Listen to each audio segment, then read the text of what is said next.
Two sailors were traveling not far from the infamous Bermuda Triangle when they noticed a boat that seemed to be moving by itself. The sails on it were down and the motor wasn't running.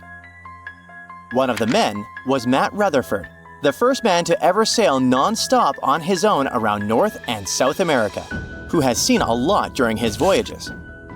But this one was spooky even for him. An awfully abandoned boat that could be hiding scary things inside. Rutherford still decided to approach and inspect the vessel to see if there was someone aboard who needed help. This story happened in 2013, but the sailors waited for 10 years before they published the footage. The ghost ship, which turned out to be named Wolfhound, looked like an upscale one, and it probably cost hundreds of thousands of dollars. It seemed like whoever abandoned it was leaving in a rush. There were clothes and other personal belongings all over the main cabin. Some parts of the ceiling had fallen and some drawers had popped open. Rutherford was afraid to open doors in cabins, so he carefully searched the boat step by step, and luckily found no people who would need help. The sailors decided to tow the ghost ship back to Bermuda. It wasn't easy because Wolfhound was bigger and heavier than their boat. After days at sea, the crew was running low on fuel and asked a passing freighter to stop and give them some gas. They kept pulling Wolfhound with just sail power until the tow line got wrapped around the rudder, and they realized they could get stranded in the Bermuda Triangle. So they had to abandon the ship. After another 23 days in the Atlantic, they finally reached Bermuda. As it turned out later, the mysterious ghost ship belonged to an Irish yacht club member. It got caught in a storm with waves that were 20 feet high and super strong winds, and couldn't continue its voyage. A Greek cargo ship rescued the crew, but they had to leave the ship. Rutherford and his crew found the yacht 9 weeks later. Wolfhound is one of more than 50 ships and 20 planes that disappeared in the Bermuda Triangle since the mid-19th century. The first ship, at least officially documented, was the USS Pickering. It departed from Delaware to the West Indies in 1800. There were 70 people aboard. No one ever heard anything from them ever since. And perhaps we'll never know what exactly happened to them and where the ship is now. The largest ship that has ever disappeared in this mysterious area is the USS Cyclops. In March 1918, carrying a crew of 306 people, the USS Cyclops left Barbados and headed home to Baltimore. It had tons of dense manganese ore on board, which was used in steelmaking. Something happened during its 9-day voyage when it was passing through the Bermuda Triangle. The last message from Cyclops said, "Weather fair, all well," and then it disappeared forever, without even an SOS signal.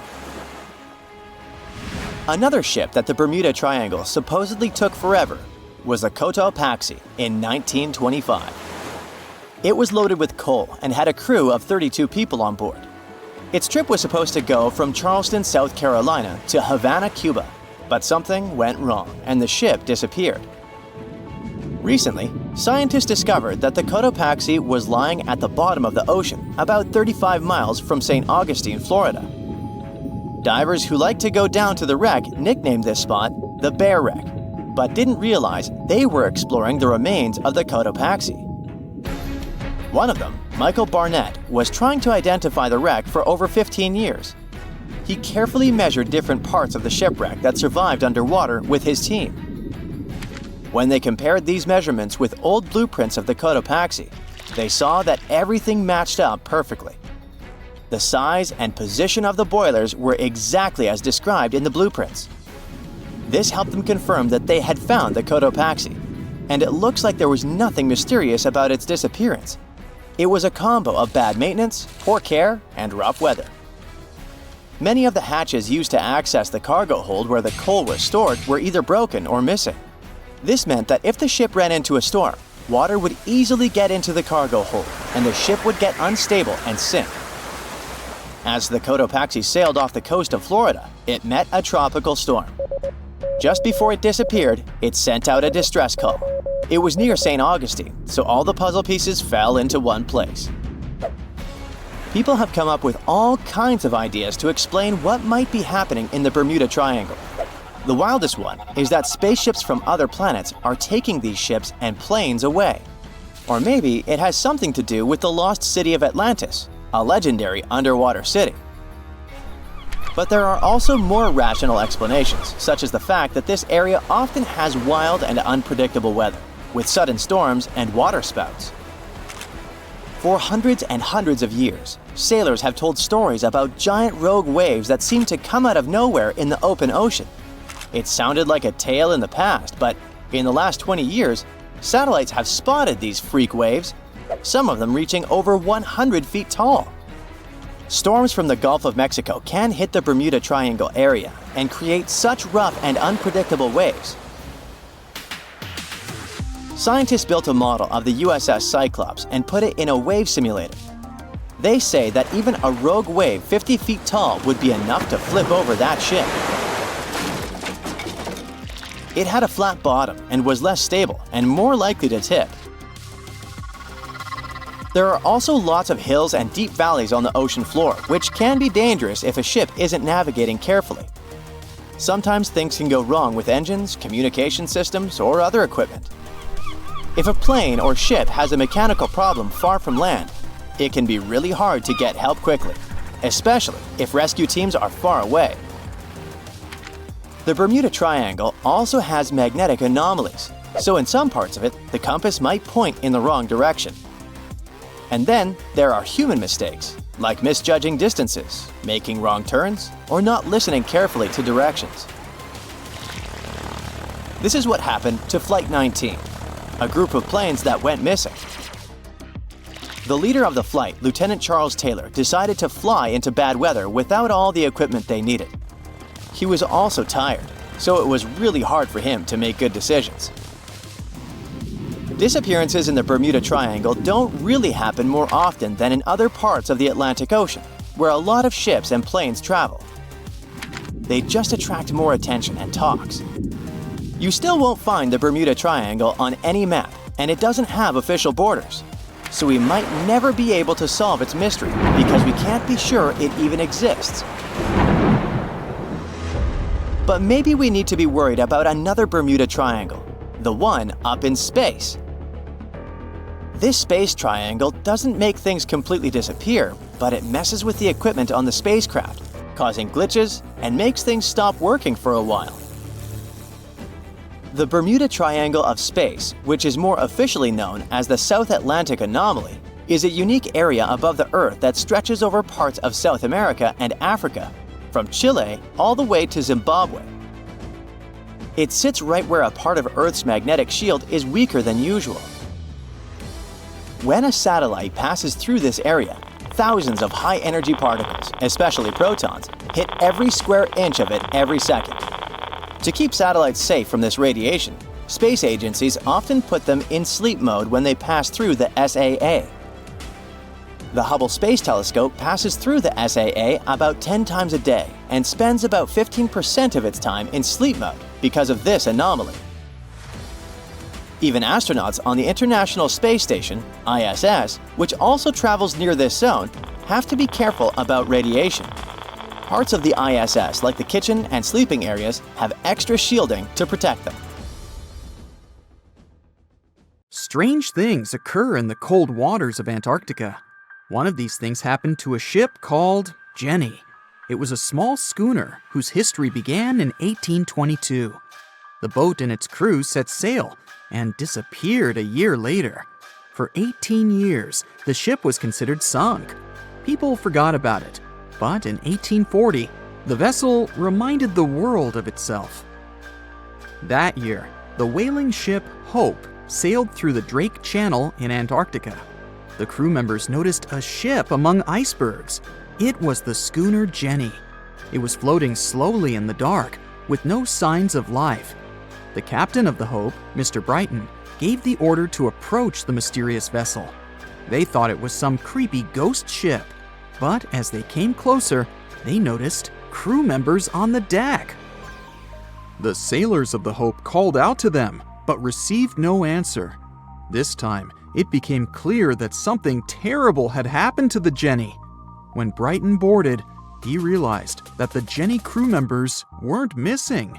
They were here. Frozen people stood like statues. Brighton went down to the lower deck and found the captain. He was sitting frozen at the table, holding a pen.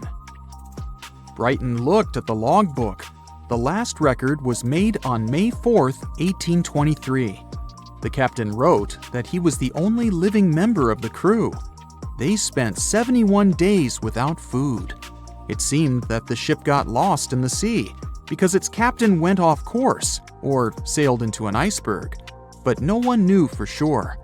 After that, nobody ever saw the Jenny again. According to rumors, the crew of the Hope abandoned the frozen ship and left it to drift in the cold waters. According to other rumors, this whole story is fiction. The story of the Jenny was described in a German magazine in the middle of the 19th century. Still, there was no further evidence of the ship's existence. Already in our time, Cambridge University decided to explore the case of the Jenny. The researchers discovered that one of the crew members of the Hope, who didn't disclose his name, told someone the legend of the frozen ship.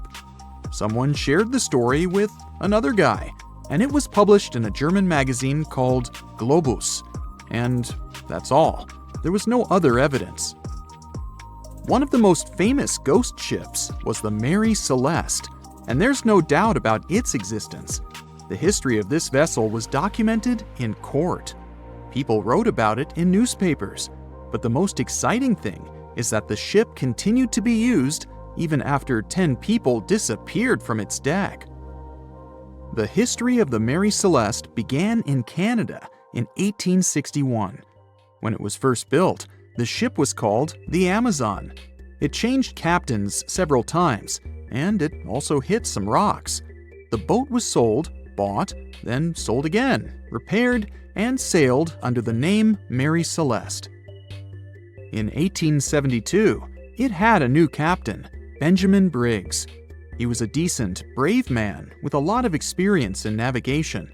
He had a beloved wife, a daughter, and a son. When he went on his last voyage, he took his wife and daughter with him, and his son stayed in America. In November of 1872, the Mary Celeste sailed from the port in New York with 10 people on board and disappeared. 8 days later, another ship, the Dei Gratia, also left New York and followed the same route. Dei Gratia's captain, David Morehouse, noticed the Mary Celeste and immediately realized something was wrong. The ship was moving too freely, as if no one was controlling it. The captain tried to contact the crew members, but no one answered him. Then, together with other sailors, he climbed aboard the Mary Celeste. The ship was in good condition. There was no damage. The hold was slightly filled with water, but it could be easily pumped out. Everything seemed fine, but one lifeboat was missing. The crew members' valuables were in their cabins. The cargo was in the hold. The supplies of water and food were untouched. Judging by the records in the logbook, the ship was caught in a storm, but it was not too strong. Other ships also sailed through this storm, but nothing bad happened to them. The last record was dated November 25th, and it claimed that everything was fine. The sails of the Mary Celeste were slightly damaged, but perhaps it happened after the crew had disappeared. The whole ship was in excellent condition, but what made the people leave it? Part of the crew of the Dei Gratia stayed on board the Mary Celeste to bring it to dry land. Everything went well. They delivered the ship to the closest port. Next, the captain of the Dei Gratia appeared before the court and told about what had happened. However, the prosecutor and the judge didn't want to believe in the story of the Mary Celeste. They were sure the captain got rid of the ship's crew to get money for its cargo. According to the maritime laws of that time, if you found a ghost ship with valuable cargo, then a substantial part of this cargo belonged to you. So, many people thought that David Morehouse decided to earn some money. This version seemed to be more valid than the one about the mysterious disappearance of 10 people. Fortunately, no one accused the captain of committing a crime. They thanked him for his service and gave him a monetary reward. However, his reputation was damaged, which greatly affected his career, as many believed he attacked the crew of the Mary Celeste. But even after this terrible case, trial, and investigation, the story was not over. The Mary Celeste was still an expensive and efficient vessel. It sailed several times, but then one captain crashed it into the reefs to get insurance. The court revealed this deception and accused the captain of intentional property damage. The story of the Mary Celeste became famous all over the world. People began to build their theories, realistic and not. Someone believed the ship had sailed through the Bermuda Triangle, but this version was quickly refuted, as the route of the Mary Celeste passed thousands of miles away from the Bermuda region. Did the Kraken or another giant monster attack the ship? Nope. Since the boat was found in almost perfect condition, there were no signs of a struggle. One of the most popular versions was that the crew of the Mary Celeste stole some valuable cargo and sailed to Spain on the rescue boat. However, those who knew Captain Benjamin Briggs said he was a good, honest man. Besides, he had a son in New York, and Briggs would never leave him.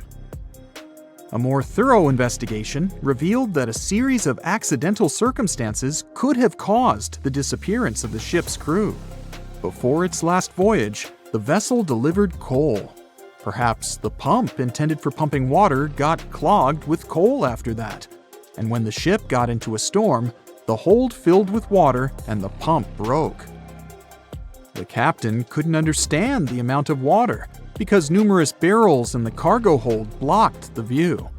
Benjamin Briggs assumed it was dangerous to stay on the ship during a storm, so he evacuated with the passengers on a lifeboat.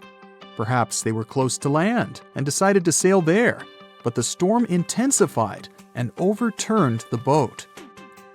Also, one record in the log journal said that the chronometer was faulty. It was a device that helped to determine your location at sea using longitude. Briggs got lost and didn't know which way to sail. The storm was strong, and he couldn't determine whether the ship would sink. Perhaps Briggs decided to leave the ship in a rescue boat when he saw the coast of the Azores. The uniqueness of this ghost ship case is that, unlike many others, you can investigate it yourself. There's a lot of information about the Mary Celeste on the internet. There are documentaries and research articles. Perhaps you'll be able to notice something that others haven't seen and solve the mystery of the disappearance of 10 people.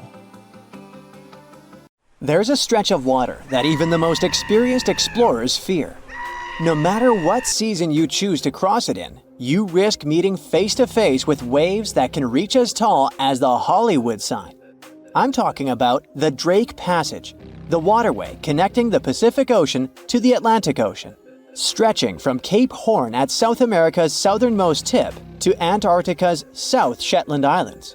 It's about as wide as the distance from London to Berlin and takes up to 48 hours to cross.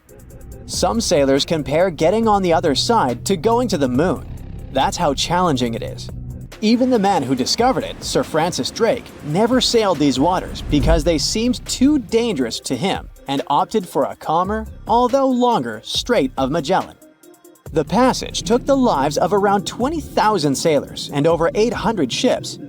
Tourists who want to see Antarctica cross the Drake Passage on a regular basis, although it's still often called the world's most terrifying ocean crossing. The Antarctic Peninsula, where travelers go, isn't really part of Antarctica itself. It sticks out and points towards South America like two fingers almost touching it. The water gets squeezed between these two land masses, making strong ocean currents. The passage is part of the Antarctic Circumpolar Current, the largest ocean current on Earth. The water rushes through the passage at a speed between 95 and 150 million cubic meters per second, which makes it rougher. And then there are winds that usually blow from west to east and are very strong between 40 and 60 degrees latitude. That's why those areas are called the Roaring Forties. furious 50s, and screaming 60s. Land slows down winds, which is why storms hitting Ireland and the UK get weaker as they move east. But Drake's latitude is the only place where winds can blow all around the Earth without being stopped by land. So they keep getting faster. These strong winds turn into huge waves that can hit ships really hard, normally around 13 to 16 feet tall.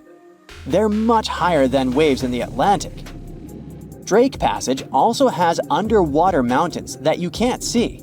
The huge current squeezes through this narrow passage and causes waves to crash against these mountains underwater. These internal waves create whirls that bring cold water up from the deep ocean. So it's not just rough on the surface, the water is wild all the way down. The first sailor managed to sail around Cape Horn and through the Drake Passage in 1616. It was a Dutch navigator, Willem Schouten, in 1616. But the most famous attempt to cross it was undertaken by Sir Ernest Henry Shackleton on his ship named Endurance. He and 27 of his men set off from South Georgia, aiming to reach Vassal Bay in Antarctica. But things didn't go as planned. On January 19, 1915, their ship got stuck in the ice. And by October, it began to sink. They camped on floating ice for 2 months before sailing lifeboats to a remote, icy place called Elephant Island. Shackleton and 5 men made a risky journey to South Georgia to get help. It took them 15 days to cross Drake Passage with hurricane winds. Finally, they arrived safely and organized a rescue for the rest of their crew. Scientists found the shipwreck of Endurance only in 2022, 10,000 feet below the water.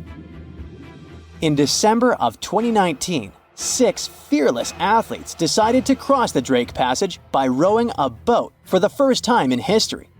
It took them 12 days of non-stop rowing with a 90-minute rotation of rowers. They managed to do it, and it was probably the hardest possible way to cross the passage. The athletes mentioned it was cold, wet, and dirty, and the waves hit them like walls. The weather in the Drake Passage changes a lot, but ship captains can always see it coming and change their path. They will move the departure time to have a safety margin and not to get stuck in the middle of the passage in the worst possible conditions. Sometimes, the journey will be smooth and calm, and they call it Drake Lake. Other times, people on the ship will feel rough waves, which is called Drake Shake. Some experienced captains who often cross the passage say that the Drake Lake effect happens once in every 10 crossings, and they see the Drake Shake once or twice in every 10 journeys. A schooner or a kayak will probably not survive the journey among giant waves, but modest vessels and cruise ships have sturdy hulls and advanced stabilizing mechanisms. So, the journey isn't that dangerous anymore, but still, it's quite an adventure, especially if you're seasick. If you don't feel like risking it but want to travel from the Pacific Ocean to the Atlantic Ocean by water the fast way, the Panama Canal is waiting for you. People first started thinking about making a water path across Panama in the 16th century. Back then, a Spanish explorer found out that only a thin piece of land separated the two oceans. But it seemed impossible to build it because of the mountains and thick jungle, so the idea had to wait a couple of centuries. Finally, in 1880, France, led by the man who built the Suez Canal in Egypt, tried to make the canal. But the people who started the construction soon found out it was much harder than it looked on a map. The land in Panama was one of the toughest and most dangerous places to dig a big waterway. Workers had to literally move huge mountains in a jungle full of snakes, where it was really hot and rainy. During the wet season, heavy rain turned rivers into wild rapids and soaked the workers. Sometimes, they didn't see the sun for 2 weeks, and their clothes stayed wet all the time. Big rocks were falling, and tiny mosquitoes that carried malaria made people very sick. And then, an earthquake happened on top of everything. They were losing thousands of people. That's why France decided to abandon the project after 7 years. Then, the United States bought the French assets in the canal zone and finished it by 1914. It cost the US around $375 million. The 50-mile-long passage of water saves ships traveling between New York and San Francisco 7,872 miles. Around 14,000 ships use it every year and pay around $1.8 million in tolls. So it looks like it all paid off. Another challenging waterway in this part of the world is the Amazon River. It's around 4,300 miles long and flows through 3 countries with over 30 million people living in its basin.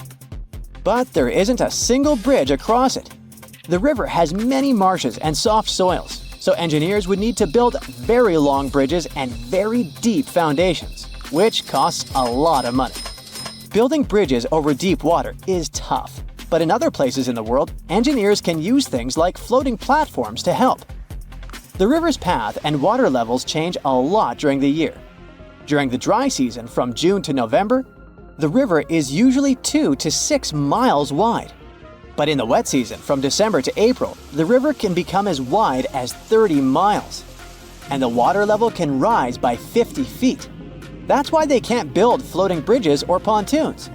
The riverbanks are made of soft dirt that moves and erodes with the seasons, and it makes things even harder. It would have to be an absolutely unique project to overcome all these challenges. Luckily, there's no pressing need for a bridge across the Amazon right now.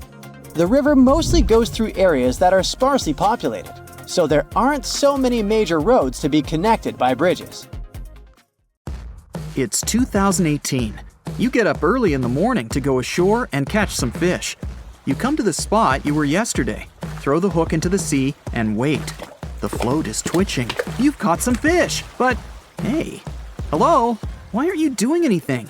Right now, you don't care about the fish. You're looking at something in the distance. You open your mouth in surprise since you see a huge ship stuck on a shoal. It wasn't here yesterday, so it got here at night. Okay, it'll probably sail away sooner or later. You fish for a few more hours. During this time, you observe the ship and notice no movement there. Is it empty? Boats and the Coastal Service are sailing from the shore to the vessel. You decide to check it out too. You get in your old boat and go there. The mist descends to the water, making the ship look creepy. The colossal vessel is rusty and empty. But where is the whole crew? And how did it get there? The Coast Guard comes on board. They search the hold, the cabins, and the upper deck. There's someone's stuff, some remnants of food supplies, notebooks, and clothes. Everything suggests the crew has disappeared for some reason. Fishers who noticed the vessel first didn't see anyone coming down from the board. No radio signals were sent to the port, and no one reported about the ship. It appeared here from nowhere. The only chance to get any information is to look at the number and name of the vessel. This is Sam Ratulangi, PB 1600. The Coast Guard checks the information, studies the data of all the country ships, and no way. One company built the boat in 2001 in Indonesia. People used it to transport heavy loads across the seas around Asia. The ship had been properly operating for 8 years. People were delivering industrial goods to different points in the region, but something went wrong. In 2009, Sam Ratulangi was sailing near the coast of Taiwan, and that's it. There were no further records about it. There were no reports in any port. Everyone thought it must have drowned, so no one had been looking for it for years. And then, 9 years later, it appears here, big and rusty, off the coast of Myanmar, without sailors, without fuel. An investigation starts. City services are trying to find out the names of all the sailors working on the ship and find clues that would lead to solving this mystery. They also hope the ship owner will appear soon. They find 2 tow ropes on board. This means that some other ship towed Sam Ratulangi to this place. Then they identify and find 13 crew members. These people say they wanted to reach the factory in Bangladesh to repair Sam Ratulangi. Another vessel helped tow the ship, but then 2 cables tore off, and a storm began. No one wanted to stay on board during such weather, so the crew members left it. No one knows what the ship has been doing for the last 9 years, and how it was possible without people on board. And here's another, much more mysterious ship story. On February 16, 2020, locals found a large cargo ship stuck on a rocky shore off the coast of an Irish village. The boat looked rusty, with holes in the hull and rotten parts. People hadn't seen this vessel the day before, so it appeared there at night. The last time people saw the Alta cargo ship was a few months earlier, thousands of miles off the coast of Ireland. That day, the Alta was sailing in the waters of the Atlantic Ocean. Another ship, the MS Protector, noticed it. MS Protector crew members tried to contact the ship, but received no response. The people on board realized that they were facing an empty vessel. And then, 5 months later, it appeared near the coast of Ireland. There are more questions than answers in this story, but we managed to find something out. In 2015, the Alta appeared and disappeared from the radar several times. Any ship has an internal tracking system, so people can track its route using satellites. But Alta crew members often disabled this system. Perhaps they were engaged in some illegal activity. Anyway, in 2017, the ship often sailed between the ports of Greek islands.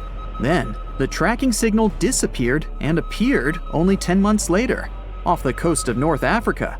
During this time, the ship changed several flags. In September 2018, the Alta was southeast of Bermuda and headed for Haiti. Then, the crew started facing problems. First, the main engine failed right in the middle of the Atlantic Ocean. The ship began to drift. Several days passed, but the crew members weren't able to repair it. They began to run out of food and water supplies. The situation got even worse when they found out that a hurricane was approaching the place. Fortunately, they managed to contact the U.S. Coast Guard. A helicopter flew to the Alta on October 2nd to bring them some supplies. There was enough food for several days. Then, a rescue boat sailed to the ship. It evacuated all the sailors and delivered them to Puerto Rico before the hurricane. The Alta had to drift alone in the ocean. After a while, another ship approached the Alta to tow it to the shores of Guyana. But at this moment, everything went wrong. Someone stole the boat, disabled the tracking system, and sailed away in an unknown direction. After almost a year, the MS Protector found the empty Alta in the waters of the Atlantic Ocean. And then, 9 months later, the ship without a crew sailed to the shores of Ireland. How did it manage to travel across the Atlantic and get to the coast of Ireland? It's still a mystery. Maybe it was just luck. No one else saw the ship all this time. It was just covering huge distances, surviving storms. Who's the captain? What happened to the thieves? Who owns the ship now? One day, someone called the village administration and introduced themselves as the vessel owner. But that unknown person didn't provide any evidence. They found several barrels of oil on the ship, which they took away by helicopter. The Alta was rusting. Corrosion of metal could damage the environment. The vessel had no commercial value, yet it would have taken millions to get rid of it. There were 3 options for what to do: leave the ship where it was, tow it into the sea and let it sink, or disassemble it for scrap. But nature had its own plans. Storms and strong waves split the hull into 2 parts. The Alta was drifting without a crew in the waters of the Atlantic Ocean for about 2 years. But this is nothing compared to a ship that was traveling for 38 years. The record belongs to the SS Beimo. It was a merchant vessel owned by some trading company. In 1931, the ship found itself on the ice off the coast of Alaska. Its movement slowed down. A thick layer of ice blocked the ship, and a strong storm only made the situation worse. The blizzard was so intense that the crew members couldn't see anything but a white veil in front of their eyes. Sailing any further was impossible. The team had to wait for the storm to end. They waited for a day, 2, 3 days. A week had passed, but the snowstorm was only getting stronger. Then, one day, it grew weaker. The crew members split into 2 teams. The first team went to the nearest city. The second group, along with the captain, stayed on board. They set up camp next to the ship and waited for the blizzard, which had started again, to end. There was 0 visibility. And finally, one day, the storm was over. Great! And now, wait a minute. But where's the ship? The SS Beimo just disappeared during the blizzard. The captain was sure that the ship had sunk, so he left along with the crew. Then, a week later, they saw the vessel drifting near the area where they had lost it. The hull was damaged so severely that it was unsafe to sail on it.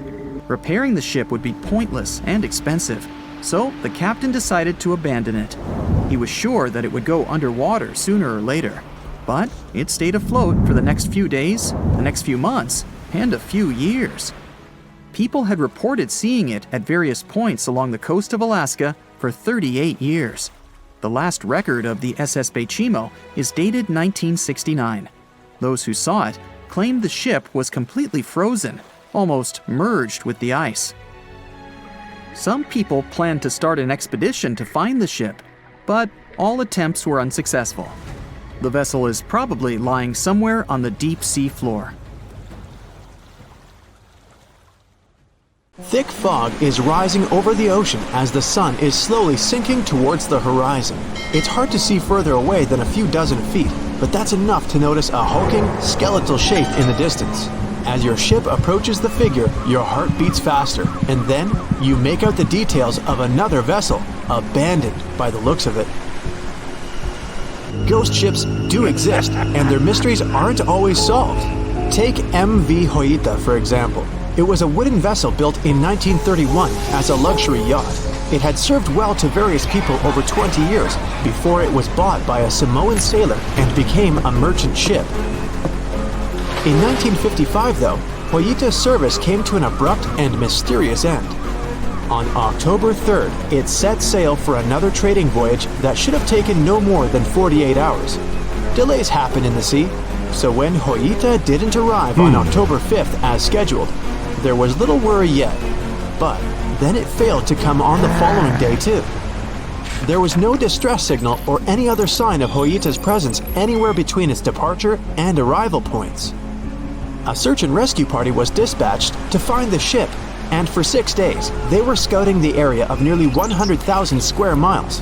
On October 12th, the mission returned to the base empty-handed. Hoyita vanished without a trace.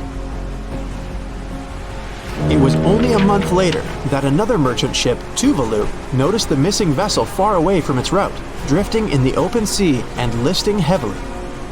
The sailors boarded the ship and found that all of its crew and passengers, 25 people total, were missing, along with all the cargo the vessel had been carrying. The radio was tuned to the International Distress Channel, meaning that the crew had been trying to ask for help, but they couldn't reach anyone because the radio cable had been damaged, limiting the range to 2 miles.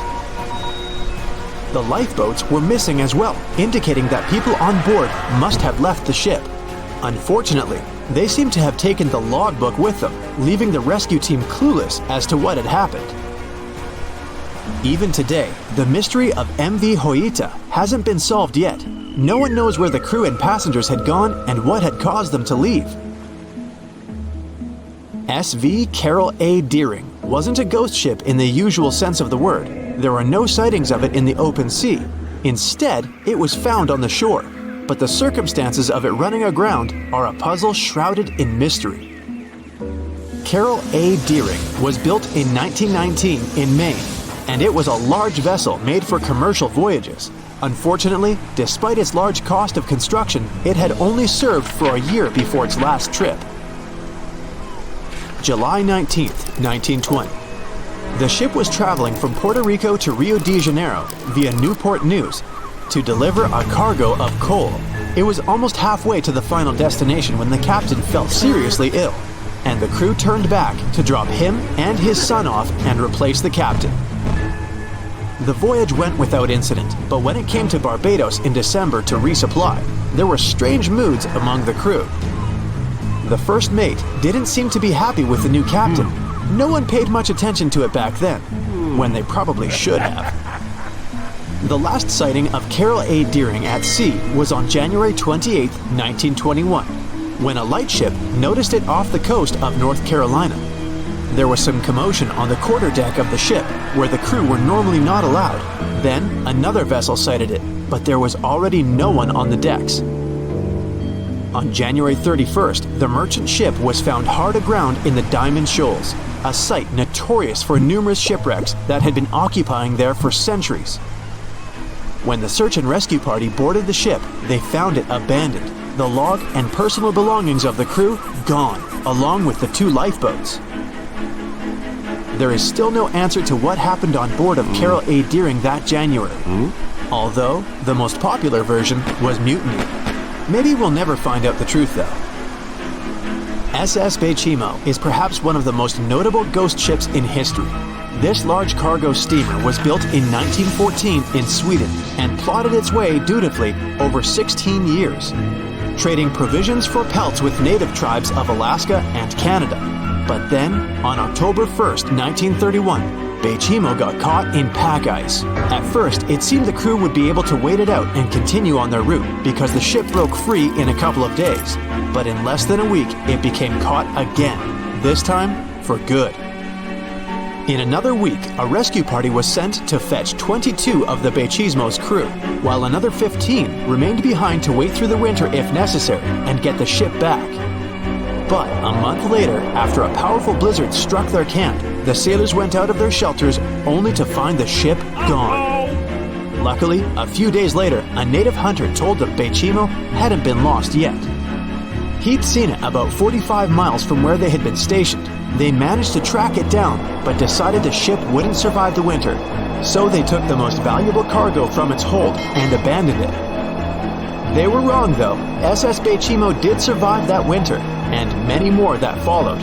When the ice broke, it sailed away on its own, drifting listlessly along the shores of Canada and Alaska. There were numerous sightings of the ghost ship, sometimes adrift in the open sea, and at other times stuck in the pack ice again. People attempted to board and salvage it, but weather conditions or lack of equipment always prevented them. SS Beimo was last sighted by native Alaskans in 1969, 38 years after its abandonment. What became of it later remains unknown. The story of SS Orang Medan is one of the most puzzling and harrowing ghost ship stories of the 20th century. No one even knows for sure if the ship even existed in the first place. It wasn't recorded in Lloyd's Shipping, the International Register of Ships, which makes it either a tall tale or a vessel that avoided being officially recognized for some shady reasons. In any case, the accounts as to what happened to the Medan vary.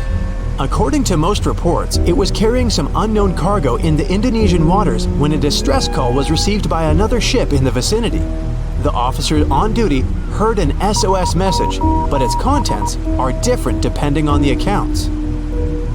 The message did not repeat, and the crew of Medan didn't answer to any attempts to contact it back. The ship that received the distress call hurried to the rescue, but they only reached the vessel the following day, when it was already drifting and slightly listing. When the rescuers boarded the ship, they found that none of the crew had survived. However, one lifeboat was missing, which implied that there was at least one crew member who managed to escape. What happened to the rest of the people on board remains a mystery to this day. Still, there are no hard facts about this story, so we might never find out whether SS Orang Medan was actually a ship and not a thing of fiction. SV Zabrina was a 3-mast sailing barge built in 1873 for river trade ships in South America. She served for well over 4 decades, proving to be a sturdy and reliable ship. It was later transferred to Europe, where it continued serving its purpose well. But then, in October 1917, Zabrina set sail on a regular voyage only to be found ashore several days later. Mysteriously, although the ship was perfectly intact, the entire crew of 5 and the captain were gone.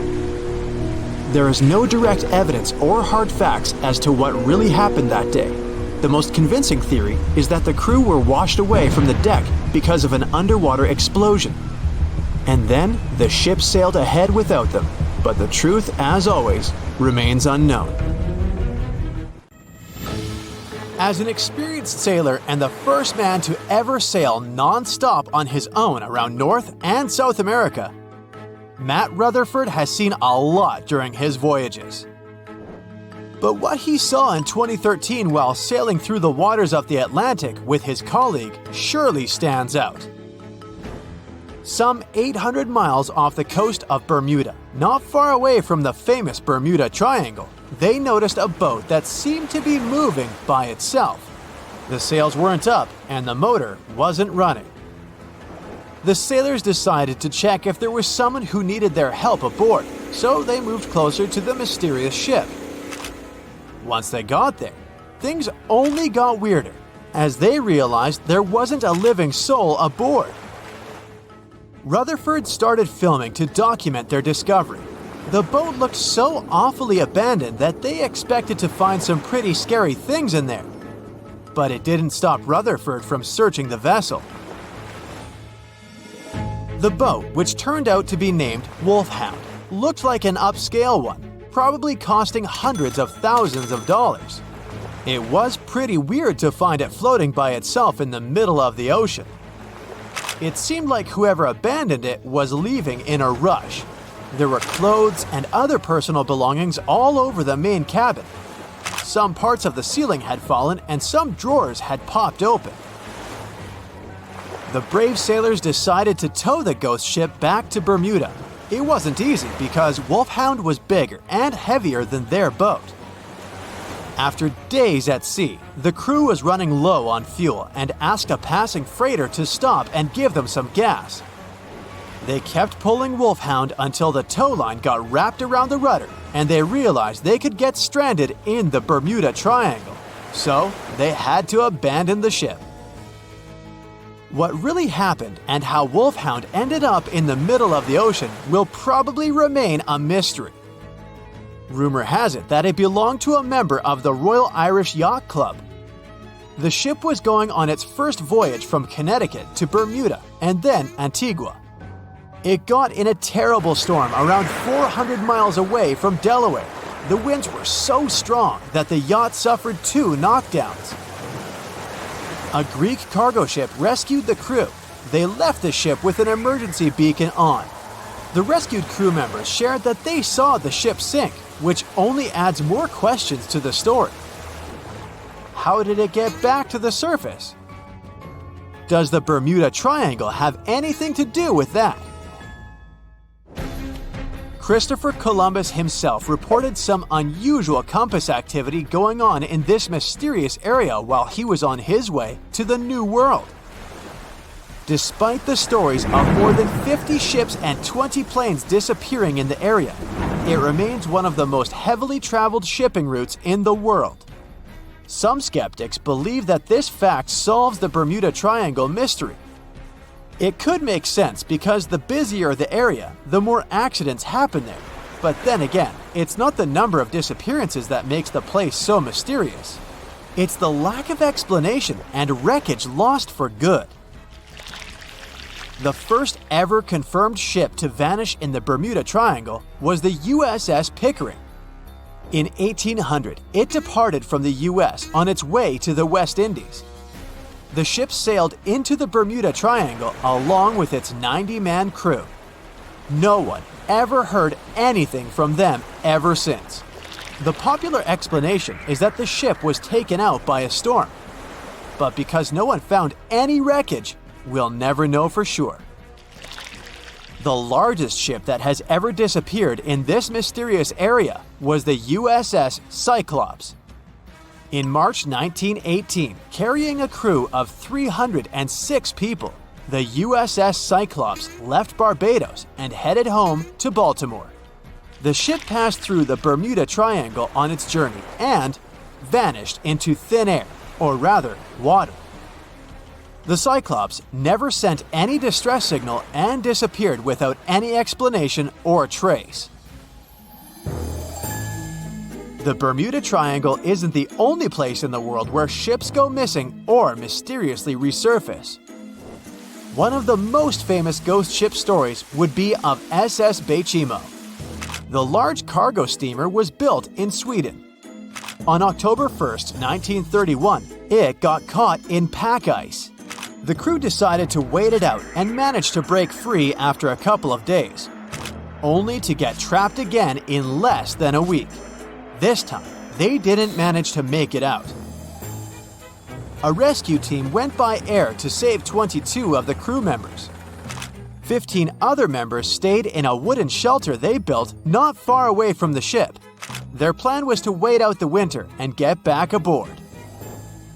At the end of November, a strong blizzard was rushing through the area.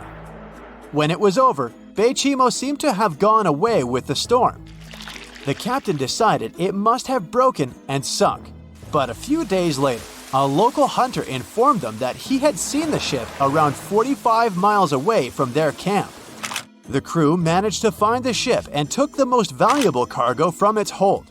They had fears that Beimo wouldn't live through that rough water, but it did manage to survive after all. Once the ice was gone, it floated away and ended up drifting along the shores of Canada and Alaska. Many people reported seeing the ghost ship in an open sea. Some even tried to board it to save the ship, but the weather didn't allow it to happen. The last time someone saw SS Beimo was in 1969, 38 years after its crew had left it. It could still be drifting somewhere in the ocean. The story of MV Hoitta happened in the South Pacific. The ship was originally a wooden luxury yacht. After serving for 20 years to various owners, it became a merchant ship. In 1959, it set on a trading voyage that was supposed to last around 2 days. When it didn't reach its destination on time, no one was worried at first, as things happen in the open waters. After another day, and no distress signals from the Hoitta, it was obvious that something serious was going on with it. There were 25 people aboard, and their families wanted to find them. A search and rescue crew worked for 6 days looking for the ship, or at least its wreckage, in an area of nearly 100,000 square miles. That's 1.5 times as big as Florida. Sadly, the mission had come back with no results. It seemed like Hoitta had disappeared without a trace. A month later, another merchant ship noticed Hoitta drifting in the ocean, miles and miles away from its original route, and none of the crew members or passengers were on board. The cargo had also disappeared. The lifeboats were also gone, so the people must have escaped the ship hoping to save themselves. It turned out that the crew had been trying to get help as they tuned the radio to the International Distress Channel. But the damaged cable didn't let them send the signal any further than 2 miles. It also looked like when they were leaving the ship, the crew took the logbook with them, and we still don't know what exactly happened to Hoitta. Family members of those who were on board are still looking for answers. One professor claims it must have been a corroded pipe that leaked and flooded the vessel, but we'll most likely never know for sure. In the Pacific Ocean, near Japan, there is an area nicknamed the Devil's Sea. It's believed to be one of the 12 vile vortices around the Earth. Some people claim that vile vortices have weird things going on in them because the pull of the planet's electromagnetic waves is stronger there than anywhere else. The most famous ship that disappeared in the area was a fishery patrol vessel in 1952. The ship went there to investigate the vessels that went missing previously and disappeared along with 31 crew members. Scientists who don't believe it was a mysterious disappearance blame the underwater volcano eruption for what happened. The year was 1854, and the SS Arctic, the fastest passenger liner of its time, set out to cross the Atlantic. As it sailed through the misty veil, it slowly disappeared into the unknown. The Collins Line, an American shipping company, was started in 1818 and only began seriously trading in the transatlantic by 1835. Its steamships crossed the Atlantic from Liverpool to New York within just 10 days. Doesn't sound like a great speed today, I know, but back then, the same thing took other ships several weeks. Light on the water with their wooden hulls, powering through with a strong steam engine, Those steamships were the favorite choice for many high-profile people. What could go wrong with such an advanced ship, they thought. This reminds me of some other ship everyone believed to be unsinkable. But anyway, back to the Collins Line. It grew to be a serious contender on transatlantic routes, with only one other competitor, the Cunard's Line. It was a British company also aiming to be the main force through the Arctic Passage. In 1835, the company received a new ship that traveled to Liverpool and came back to New York with the largest cargo ever at that time. From then, the Collins Line was steadily growing. It seemed like there would only be future successes for it. Unfortunately, their lavish ships became costly to run with the amount of coal used. Massive power along with weak wooden hulls meant they needed many repairs after each voyage. So, every trip ended up being expensive. But since the ships were safe and had a great reputation, people were willing to pay the price, and the company was definitely not in crisis. They had achieved something no one had managed to do before them. Like I told you, their ships crossed the Atlantic in a whopping 10 days, and Edward Collins, the owner, was very determined to maintain the pace. Their 5 ships easily outran the Cunard's Line of only 3. With this great praise, it provided more attention. Though the Cunard's ships were slower with their iron hulls, they believed there was still profit, regardless of how slowly they sailed. Among Collins' ships, the Arctic, the third of them to be launched, was the largest, reaching 284 feet long, with 2 side-lever steam engines, each with 1,000 horsepower. The paddle wheels made 16 revolutions a minute when at full speed. At the time of its launch, the press called it the most stupendous vessel ever constructed in the United States. But glamour and fame couldn't avoid what would come next. On the 27th of September, the Arctic was on its journey from Liverpool to New York, continuing a speed pace through the thick fog. It's possible that by that moment, after 4 years of record-breaking trips, the crew became overconfident with their sailing and the ship.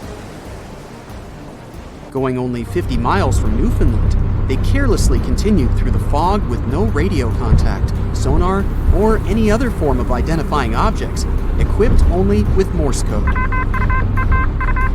A smaller ship, the SS Vesta, which operated as a fishing vessel, often worked around Newfoundland.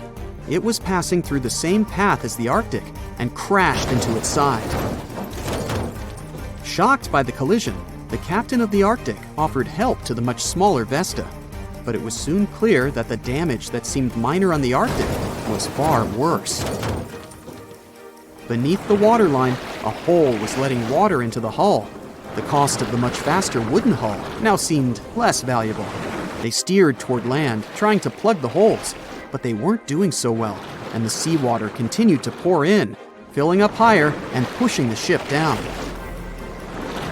And finally, once the engine room was full, it put out the boilers, taking away the massive power the Arctic was once legendary for.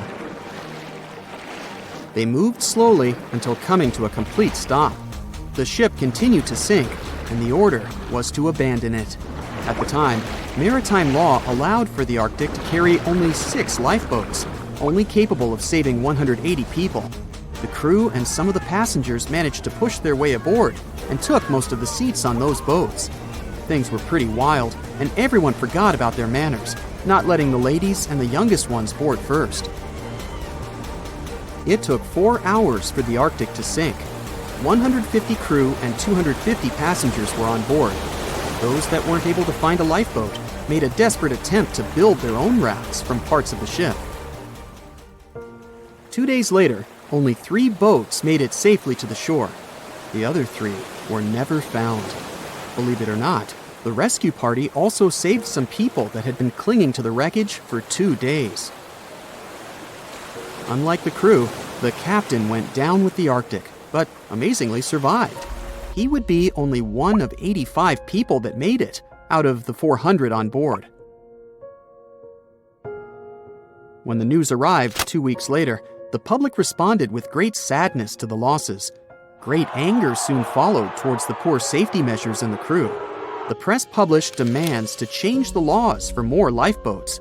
It only made sense to have enough for every person on board a ship. But they ignored those requests. This neglect would lead to more disasters in the future. Enough lifeboats would only come into maritime law some 60 years later, after the disaster of the Titanic. Edward Collins' wife and 2 children were also aboard the ship and didn't return. He was heartbroken, but didn't stop running his business. The Collins line still had a reputation to uphold, the biggest, fastest, and most luxurious on the Atlantic. Edward Collins would now build an even better ship than any other.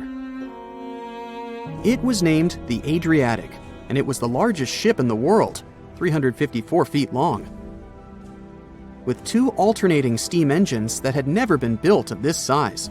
These steam engines at the time were at the height of engineering, though today you can only see them in models and toys. With the new addition of 2 masts, the Adriatic would also be able to sail if needed. Luckily, they made some lessons from the disaster of the Arctic. But before their new ship, the Adriatic, was built, another disaster had occurred. The sister ship of the Arctic had also sunk. They believed this second ship was desperate to stay in front of the Cunard's line and hit an iceberg somewhere during the race. This weird contest took the lives of 141 people. The desperation of Collins and his weakly built hulls pushed the company towards bankruptcy in 1858. The newly built Adriatic, costing over $1 million, had only made 1 voyage in the end. And even that voyage was considered a disaster. The ship collided with a tugboat. It still managed to finish its maiden voyage at a suitable time. After the company had gone bankrupt, they had to sell the ship for only $50,000. They removed the great giant engines, replacing them with only sails. Although it was once the greatest ship on the high seas, it was only 30 years later until it was abandoned, labeled irreparable, and anchored in a river. The other remaining ships were also sold and only used for parts. Edward Collins left the industry altogether, seeking work on dry land instead. As the Collins line was no longer in the mix, the Cunards would grow in strength. Without competition, they would win the Blue Ribbon for the next 30 years, and 180 years later, after producing hundreds of ships. They still have a constant presence on the seas as they provide transatlantic crossings, world voyages, and leisure cruises. To this day, the Cunard line is the only one to run ships between Europe and America, and it's great proof that it's not always the fastest that's the best.